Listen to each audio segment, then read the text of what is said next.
Halo adik kelas 12, apa kabarnya? Masih tetap semangat ya untuk belajar. Nah, kali ini kita akan membahas mengenai cloning, yaitu cloning domba Dolly. Ini pada bab bioteknologi ya.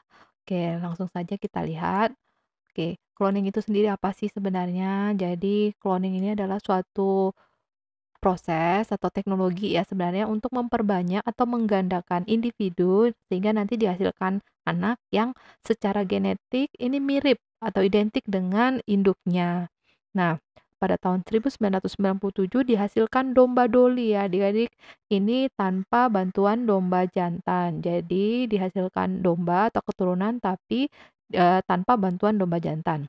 Nah, apa yang dibutuhkan di sana adalah sel dari ya sel tubuh ya yang berasal dari kelenjar susu, kemudian tetap dibutuhkan sel telur, berarti ini betina, oke, dua-duanya, oke, ini betina, nanti ini anaknya, oke, melalui nanti ada prosesnya dengan fusi sel untuk fertilisasinya ya, dilakukan secara fusi sel sehingga hasilnya nanti dihasilkan, keturunan yang sesuai dengan sel induk yang ada intinya, yang masih memiliki inti. Nah, prosedurnya bagaimana? Kita lihat di sini, ini ada domba pertama, induk yang gelap ya wajahnya, black sheep, oke, black face sheep.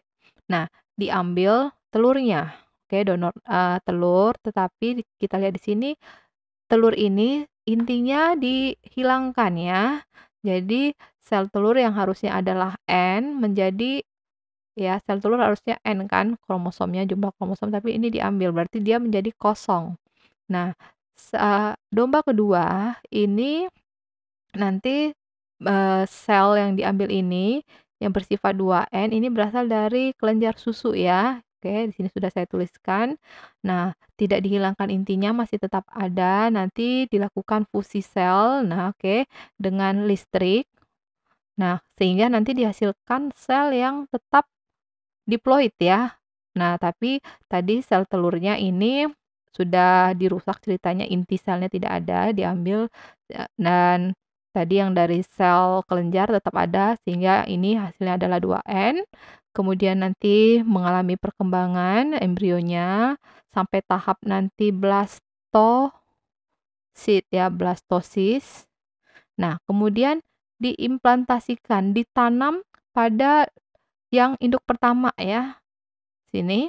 Nah, hasilnya bagaimana? Hasilnya bukan seperti yang donor telur atau induk pertama tadi, tetapi akan mirip dengan yang kedua, yang berwajah putih ya, white face sheep. Karena tadi di sini dia selnya masih memiliki inti. Nah, itulah sih proses terjadinya domba Dolly. Nah, tapi ini ada efek atau negatifnya ya adik-adik, karena pada saat domba Dolly ini dihasilkan, domba Dolly ini tidak berumur panjang. Kemudian yang harusnya usianya ini adalah setengah dari usia domba secara umum ya, secara normalnya.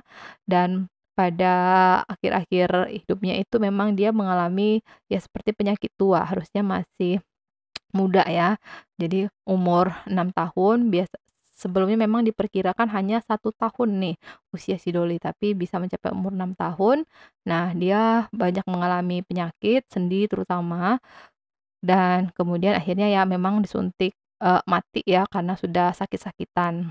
Nah, itu mengenai cloning domba Dolly yang dianggap berhasil. Sebenarnya ada hal yang menjadi positif dari cloning ini, tujuannya jika nanti akan menghasilkan organ yang bisa ditransplantasikan ya, lagi-lagi sebenarnya untuk kepentingan medis pada manusia. Tapi jelas bisa juga menjadi, timbul masalah lainnya jika ini untuk mengkloning sehingga nanti dihasilkan bibit yang dianggap unggul ya.